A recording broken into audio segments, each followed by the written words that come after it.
Welcome to week 2 lectures on fluid dynamics. And this week we'll be discussing about kinematics, especially the kinematics part. And let me tell you what do I mean by kinematics, or what is meant by kinematics. It is essentially when you follow the path of a particle XYZ at time. In this case, we should the path of a fluid element with large number of molecules inside it as a function of space and time, and what path is follows. So when you throw up a ball at an angle of 45 degrees, suppose, or a point particle, and then it basically goes up and then falls down, assuming that there is no motion, it follows essentially the path of a parabola. There you are not really much worried about what kind of forces are coming. So as long as, or the origin of the forces, but suppose you are given constant force acting in the vertical direction, which might be gravity, then you know what its path is going to be.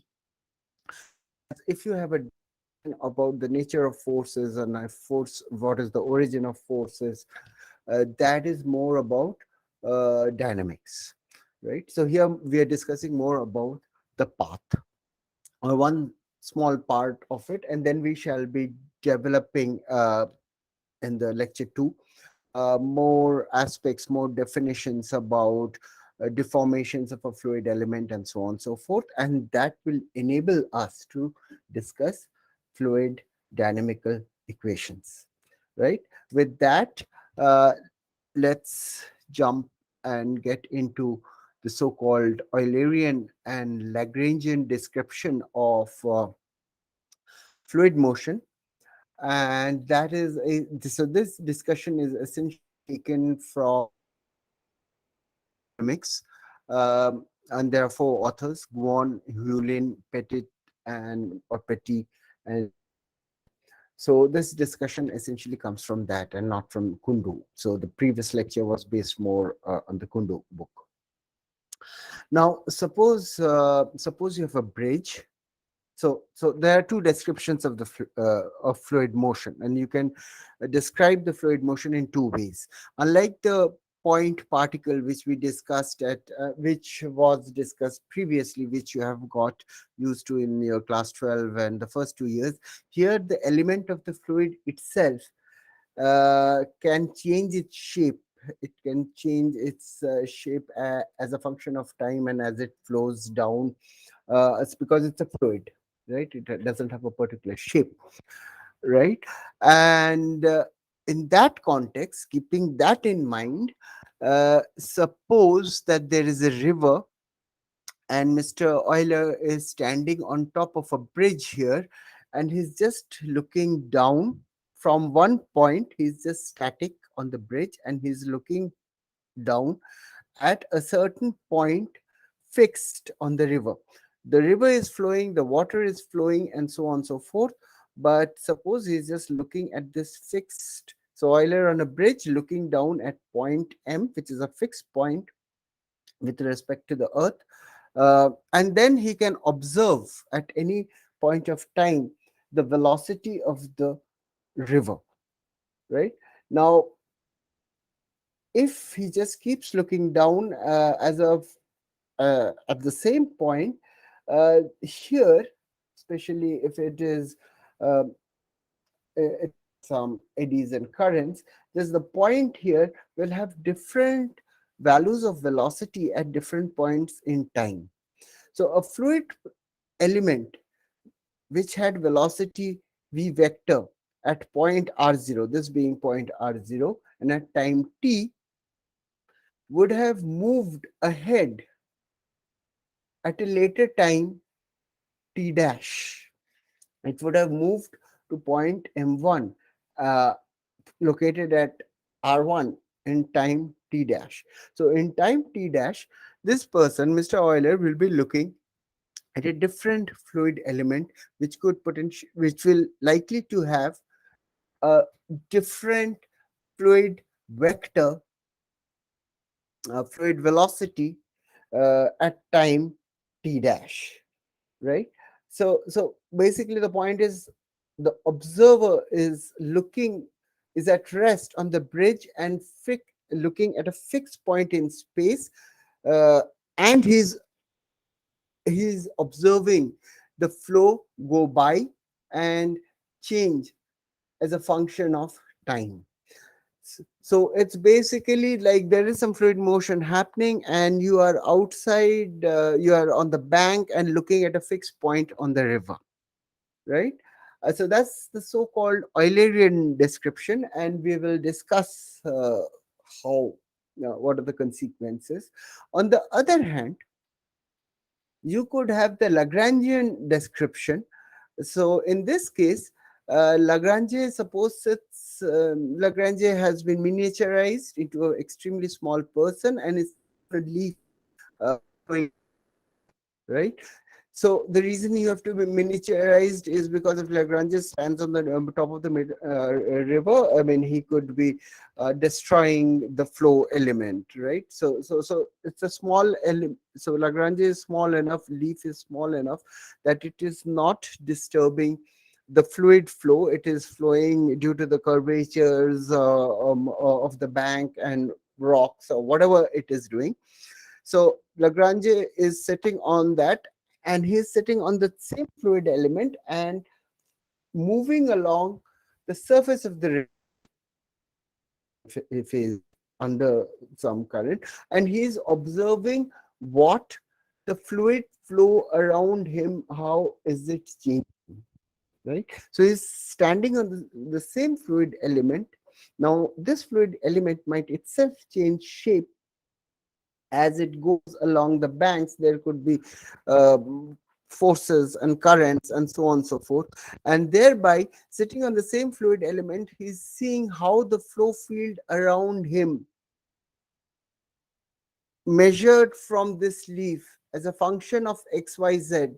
So this r0 on which he is sitting, that itself is moving, and he is measuring the fluid velocity change with respect to his own position, and his own position is itself changing in the Eulerian frame. So he is sitting, if you like, on a certain fluid element which has moved to m1 r1 in time t dash, and he is observing what is the fluid flow around him. Now in most cases, so in most cases we'll be discussing uh, the fluid flow in an Eulerian frame where the person is out of the flow. He's just a passive observer on a bridge or on the side of a river. But at times, calculations are easier if you take the Lagrangian frame, right? So that's why it is often important to specify how you are observing the fluid flow around him. So just to tell that observer in the Lagrangian description of fluid motion, the observer is setting on the same fluid element, m, and m keeps on changing from m dash or m double dash to m1, and he measures distance with respect to r0, and the value of r0 itself is changing from the perspective of the Eulerian frame. Its value of r0 itself is changing.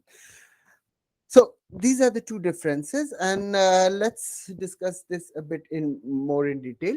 So in the Eulerian frame, which is called the one could have, or unless you have a completely streamlined motion, right, at very high viscosity or very low Reynolds number, you have the concept of stationary versus non-stationary flow. If you have a stationary flow, right, uh, then especially if you have streamlines, perfect streamlines, and if you have a stationary flow, then it is more like that when you are looking down at point M as a function of time, the fluid velocity vector is not changing. It's like perfect streamlined flow. So that is a stationary flow. At every fluid element that comes along at time t, t dash, t double dash has the same velocity. Just one sec.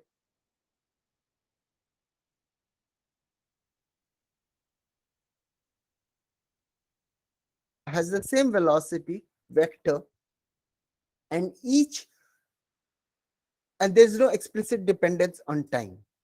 Okay, so that's the so-called stationary flow. Whereas in a non-stationary flow, suppose you have eddies or so on and so forth, I mean, at different points in time, at the same point in space, there'll be different velocity vectors. So velocity at m at time t dash, at the same point m at time t dash, has changed, and that's a non-stationary flow. So the same point r0, which Euler is looking at point r0, uh, the velocity at time t is not equal to the velocity at time t dash. So there's an explicit time dependence. And on the other hand, one could also have a uniform versus non-uniform flow, that even if you have a suppose stationary flow, at the same time t dash, okay, so a fluid uh, which was here at a certain point r0 at time t dash, when it reaches, I mean, you're looking at the same time, but after some point when it will reach some other point, it would have changed its shape, or it would have a different velocity. So at different points in space, you have a different velocity vector. It's not all in straight lines, right? So at the same time t, look that here you have t dash and t dash at the same time t dash.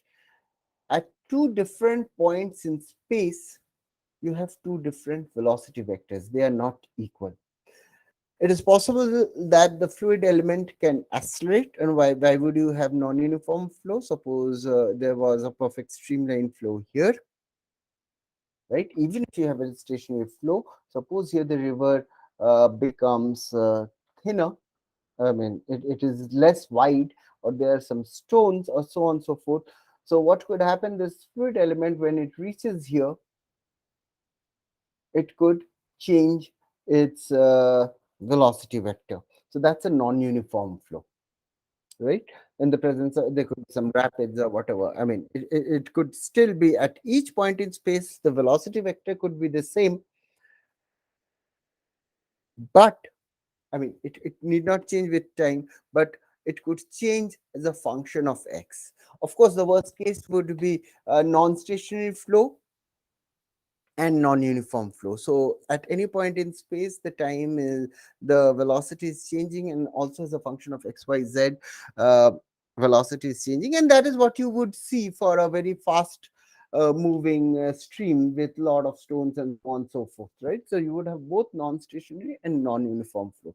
So this refers to change of velocity vectors with respect to x, and this is talking about change in velocity vectors at the same point x or r uh, with respect to time, right? So this entire description is with respect to the Eulerian or lab frame description. So at this point, while I was preparing the lecture, I just got curious about this Lagrange and Euler. So this is a side topic. It's so I just wondered where is Euler is from and when Euler is from. I thought since I didn't know, I would also introduce it to you guys.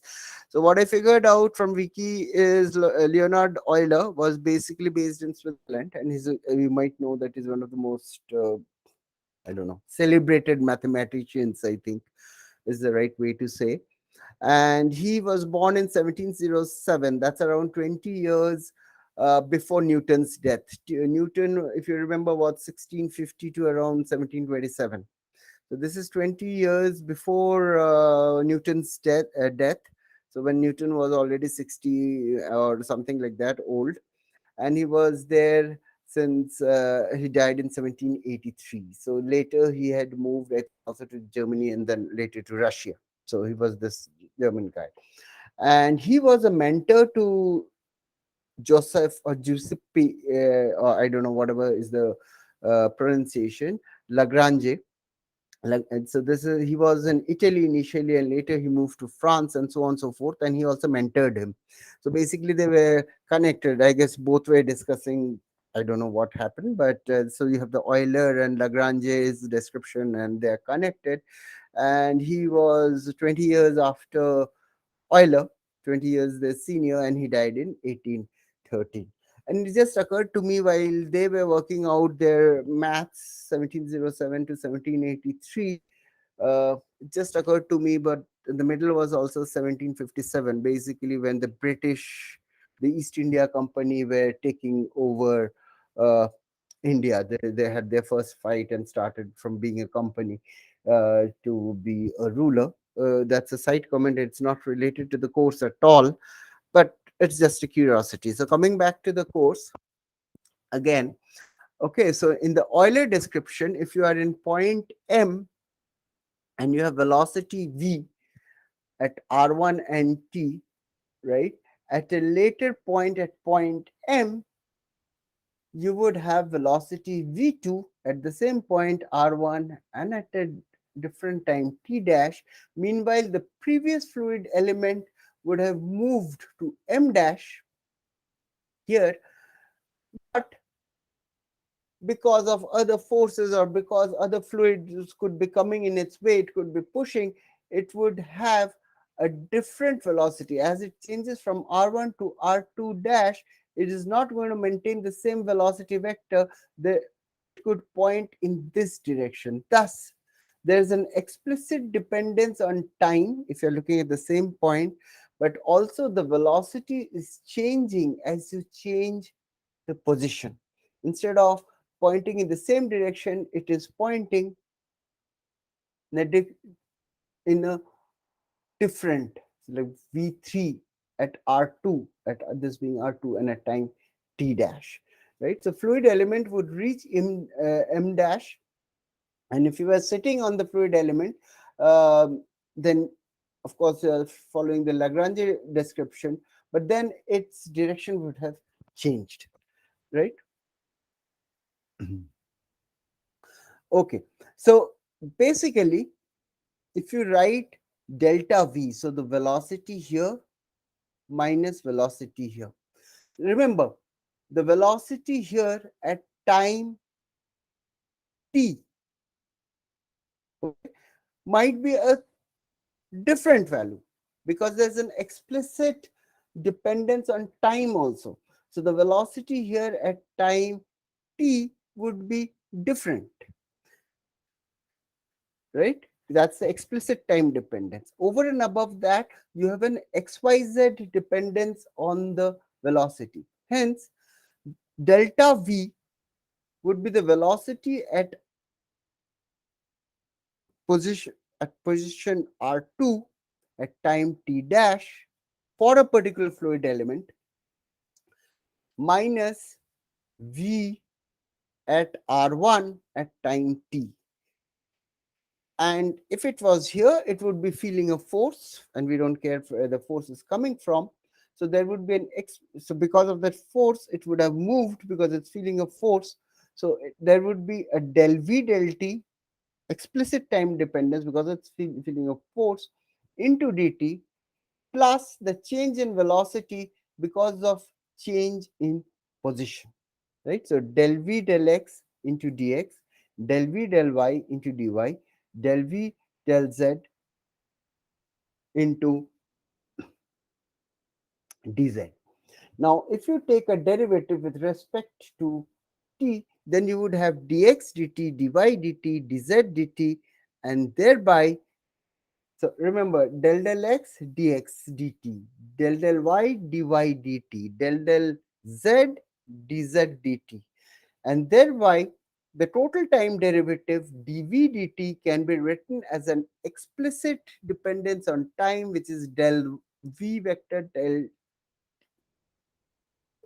t plus v dot grad v. So this is the space dependent part. This is the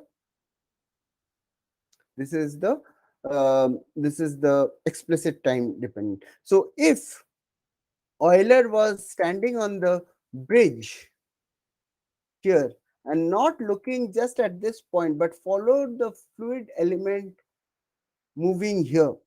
This is in the Eulerian frame. So he's standing here and following the same fluid element to go there. Then he would say that the dv dt, the total change in velocity vector as a function of time, I should have put a vector sign here, but we're talking velocity and velocity is vector. Even here, there should be a vector sign, would be this change, right? And basically, if this guy had moved in the same direction, or if this guy had not changed direction due to space, then he would have reached here in all probability. But now he is also changing velocity, right? And direction as it changes as a function of x, y, z. So that's why I'm saying that if it hadn't changed, if there was no explicit dependence on x, y, z, this guy would have reached here instead of here.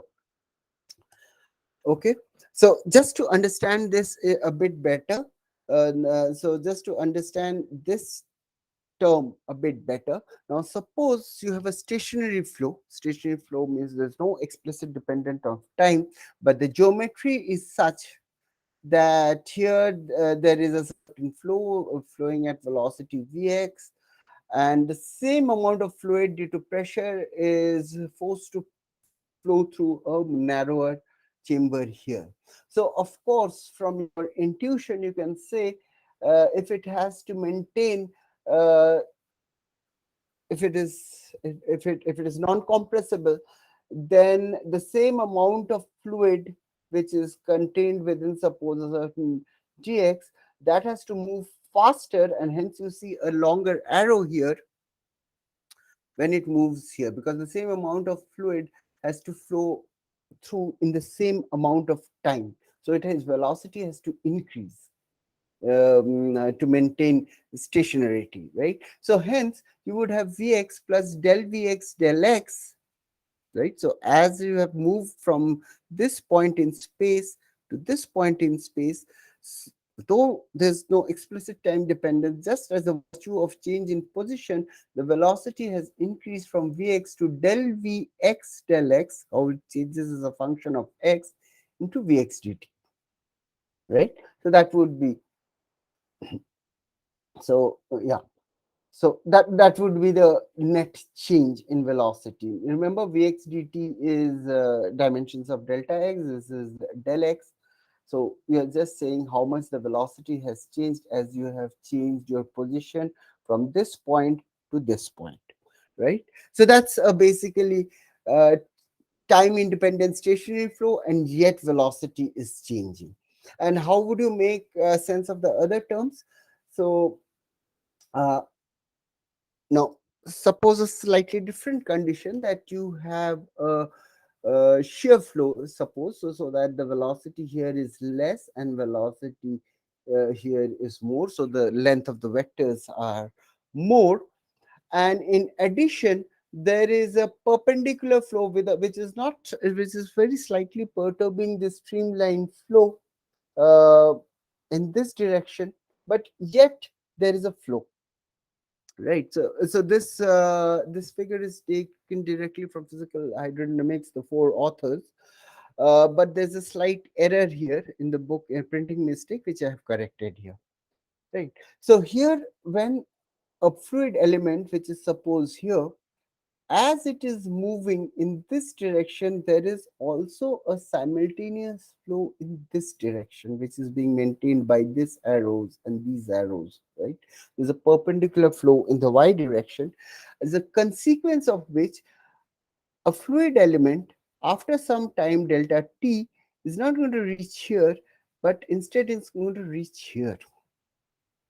So its velocity, and in this layer, remember that here the fluid is moving at a higher velocity. How much higher? So here the a fluid element which was here with velocity Vx, it has changed del Vx del y depending upon how much layer it has, I mean, which layer it has reached. So del Vx del y, because in the y direction you have different Vx velocities, into Vy into del t. right? So Vy into del t means how much it has moved in the y direction. Vy determines how much it has moved in y direction in time delta t, and as a consequence of moving in the y direction, its x velocity has changed by amount del vx del y into dy, right? So here again, consider a stationary flow. So again, you are seeing an effect of the space dependent velocity field. Remember, this is v dot grad, right, operating on vector v. So it's basically del v del x dx dt. So v dot uh, v dot uh, del x operating on v. So that is the idea. That is how it is to be interpreted. Okay. Uh, okay. So next we come. Okay. So in the previous example, so in this example, you see because of the flow, the velocity of x, the velocity vx changed from the value vx to vx plus del vx del y. Now, a similar situation could also be thought of where suppose there was some fluid flowing in this direction, right?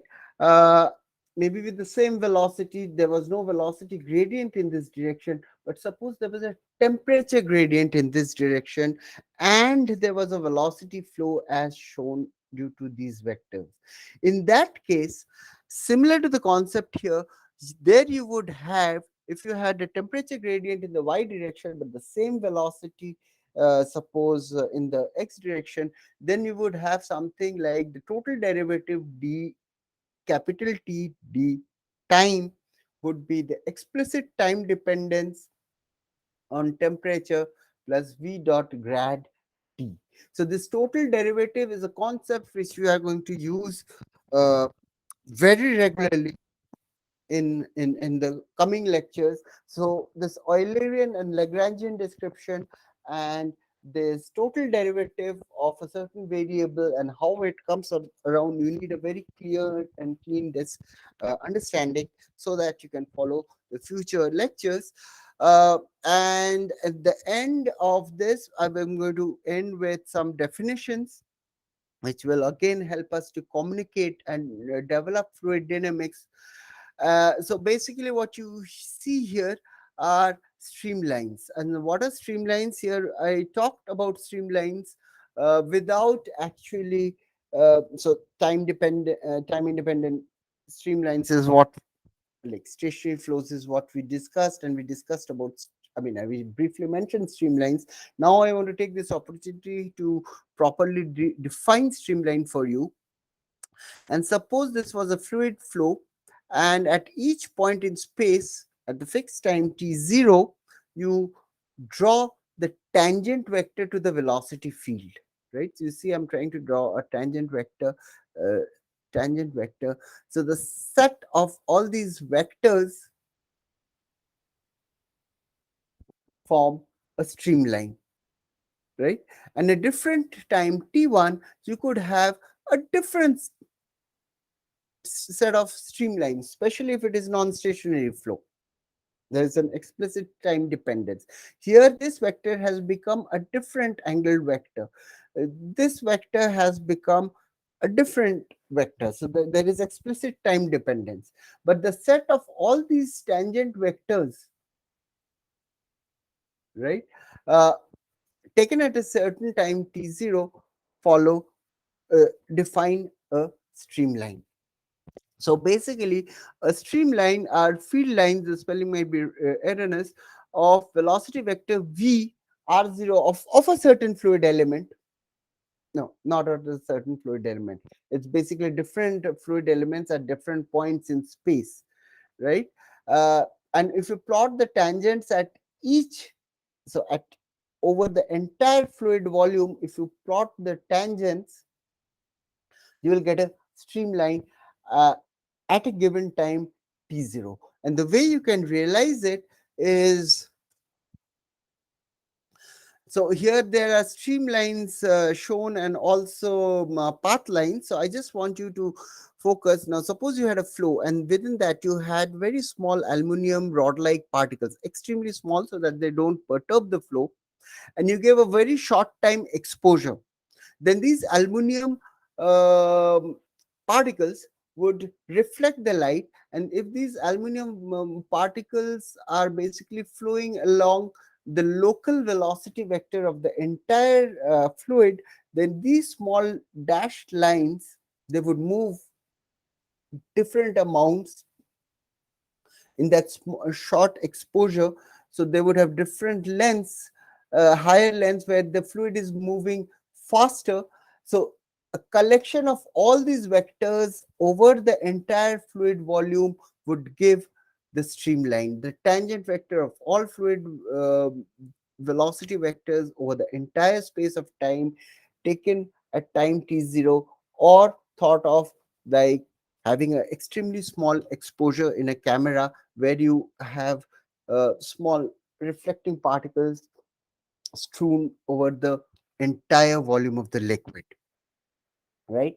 And on the other hand, you could have also a path line where you are following the trajectory of a single fluid element, and you want to follow how that element, fluid elements, what path does it take in time. So what you have to do to imagine about path lines is, suppose you throw in some ink, a small dye, okay, and you introduce it at this point um, with the same velocity as the velocity at that point in space, at that point in time. So experimentally, remember, it's much more difficult than thinking about it. And then you give a long time exposure and you follow how that dye or the aluminum particle moves around in the fluid as a function. If you have a long time exposure, then the fluid element will be here somewhere, and later the dye will be here somewhere, or the aluminum particle, later it will be here somewhere, and so on and so forth. So that is a path line. And remember, the path line, if it is a non-stationary flow, if you have a path line of after some point, so it could follow a different path maybe, but what we are doing is taking a element of the fluid and following its path as a function of time by giving it a long exposure. This figure is also taken from Physical Hydrodynamics, four authors, blah blah. Okay. A third idea which is there is the so-called the idea of a streak line, where at a given time t0, the position of all the fluid elements, so here time is fixed, but all fluid elements will pass through point m at a, a certain point in space, and you want to follow all the fluid elements which pass through a certain point in space, and you want to know what their positions was at time t0 minus t delta, t0 minus 2 t delta, t0 minus n delta t, and so on and so forth. So how would you visualize it? Suppose you have a continuous emission of a tracer from point m0 without changing the local fluid velocity vectors. You want to have a uh, you don't want to disturb the flow. And if you have that, so the die is going to move around, right? So in time t0, suppose some die is released, and time t plus delta t, some die is released. Meanwhile, pre uh, the die which was released previously has moved somewhere, and so on and so forth. And then you take a sudden snapshot, you take a very short time exposure. So continuous emission of a tracer from point m0, and different elements and different fluid elements which were at point m0 at different times, they have moved to different points in space. over the next amounts of time, and then you suddenly give a very sharp exposure, then the picture that you will get is the so-called streak line. Okay, so these are these three different concepts. And for a stationary flow, when you have a time independent flow, then the streamline, the path line, and the streak line will all be identical. Just think about it. It's not so very difficult. So all these things will have different paths only with the time dependent flow. But for a stationary flow, all of these will be the same. And the last concept that I want to introduce today is the concept of stream tubes. We might not be using it too much, but anyway. So this is the set of streamlines which pass through a closed space curve. So this is of course a 3D concept. Now suppose this is the closed space curve, and all the set of streamlines which pass through this closed space curve is a set of stream tubes, right? With these set of definitions, let's develop fluid dynamics further in the next lecture.